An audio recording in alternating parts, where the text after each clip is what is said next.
Do you want to get coverage in this magazine? This guy's going to tell you how in this episode of The Ambitious Life. I'm a man on a mission. My mission in life is how can I put amazing things out into the world so that I can pay it forward to the next generation. I'm just here to help you so that you can do and fulfill whatever mission that you have in your life.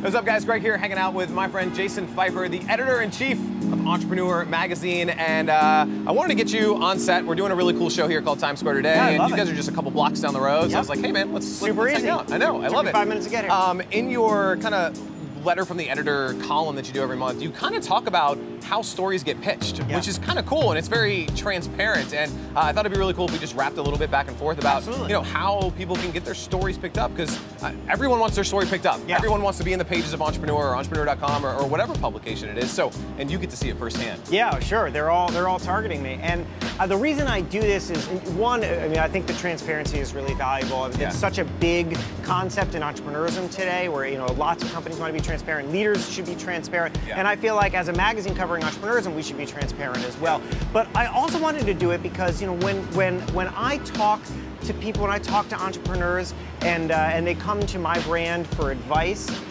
I have to acknowledge that one of the things they want from us is coverage. Right. It's not just our great stories. I wish it was just our great stories, but they also want coverage. Of course. And that's because we, as the media, even though we are media covering entrepreneurism, we're part of the mystery. We are also a nut to crack. And I am in a perfect position to explain to entrepreneurs how the media works, how editors like me think. And I don't want this to just be about how to get press in Entrepreneur Magazine. Of course. That's limited information. But how to get press for your business anywhere. I've worked in lots of different places. I can offer that insight. Yeah, I love that. And so let's talk about that. I think a lot of folks probably, and again, you see this firsthand more than I do, they approach it from kind of just the wrong approach, just from the get-go. Totally. And there's a lot of things, I'm sure your inbox is empty every day when you come into the office. I'm just waiting for emails. So how does someone even make that approach? Because I have no idea who you are. Like, I'm just going to cold email you. I mean, that's tough. That's not an easy position to be in. No, it's not. It's not.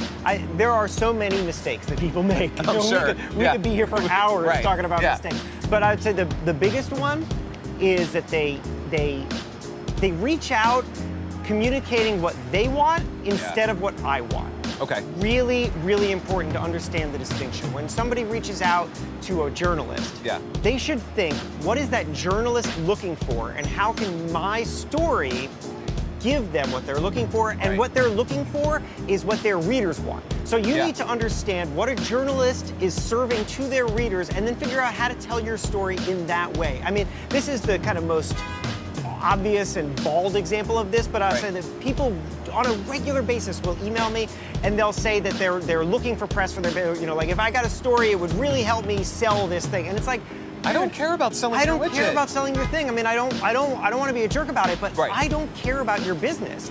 What I care about is telling a great story to my reader. And if you are a great story for my reader, then I'm happy to tell your story. But I'm not here as free PR. That's not what I do. So let's reverse engineer that. How do we look to know like what you guys are looking for? So I know as like an advertiser, you guys have like an editorial calendar, and you can see like certain themed issues, stuff like that. But how do I know that Joe Smith, one of the writers in the writer's room, is looking for a story on perseverance? I mean, you can't, right? You can't know that. I mean, there's no way. And it is smart to check that editorial calendar, but it's also important to know that most of that editorial calendar is made up, right? It's all rainbows and unicorns. Of course, And the reason, so that people understand, the reason is because what we're doing is, and this is not just us, this is literally everybody in media. We put together a calendar of ideas that we think advertisers would be excited about, which is not to say covering advertisers, but we'll do a package on best travel tips or whatever. So that way you can look to your travel companies. Right, exactly. And if somebody buys into that, we do it, and if they don't buy into it, we don't do it. Which means that adapt and pivot. Which means that there's a lot of the editorial calendar that never really happens. Okay, so what do you do? I mean, the first thing, and this is really valuable, spend time getting to know a publication. Like, get to know what kinds of stories they run. It's not that hard. Pick up a copy of the magazine on the newsstand or spend some time on their website and really think through. I mean, really, like as a critical reader, read something and say, who is this for and what value is in this story? And once you start thinking like that, you'll understand the kinds of things that those journalists are trying to tell their readers. Yeah. And then what you have to do is just give that to them, you know? But it takes time. Yeah. You can't treat this like a mass blast. I mean, you have to think of reaching out to media the same way you're reaching out to customers or reaching out to investors. These are relationships that you have to build, and it doesn't work if you just email blast. You have to really spend the time. So what's a cool story or two of someone who sent you something and it caught your attention, and maybe why did it catch your attention? Yeah, so I have so many. Here's a really fun one. Yeah. I got an email from a woman who makes a butter dish. Okay.